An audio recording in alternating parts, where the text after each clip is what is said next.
మందికి పల్నాడు జిల్లా నరసరావుపేటలో మంత్రి గొట్టిపాటి రవికుమార్ ఎమ్మెల్యే అరవింద్ బాబు ఐసీయూ వార్డును బ్లడ్ బ్యాంక్ను ప్రారంభించారు. ఈ సందర్భంగా మంత్రి గొట్టిపాటి మాట్లాడుతూ రైతుల మీద వైసీపీ నేతలు చూపిస్తున్నది కపటపరమేనన్నారు. రైతులు గత ప్రభుత్వ హయాంలో ధాన్యం పత్తి అమ్ముకుంటే డబ్బులు ఇవ్వకుండా ఏళ్ల తరబడి వేధించారని ఆరోపించారు. వైసీపీ ప్రభుత్వంలో అన్ని వ్యవస్థలు నాశనమయ్యాయని, రైతుల గురించి మాట్లాడే కనీస అర్హత కూడా వైసీపీ నేతలకి లేదని అన్నారు.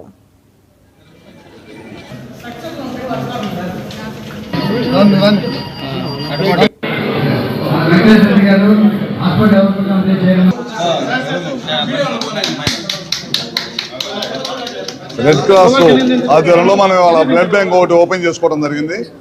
ఈ పల్నాడు ప్రాంతంలో కానీ చుట్టుపక్కల శ్రీశైలం దగ్గర నుంచి కూడా చాలా మంది బ్లడ్ కోసం ఇబ్బంది పడి వస్తూ ఉన్నారని చెప్పారు.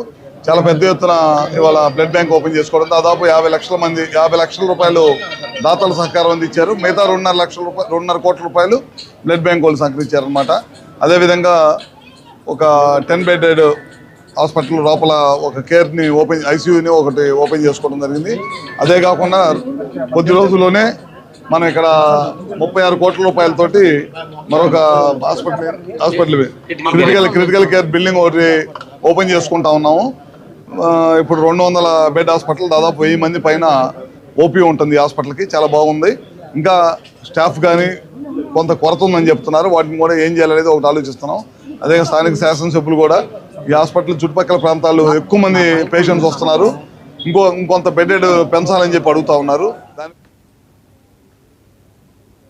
రైతులకు మద్దతుగా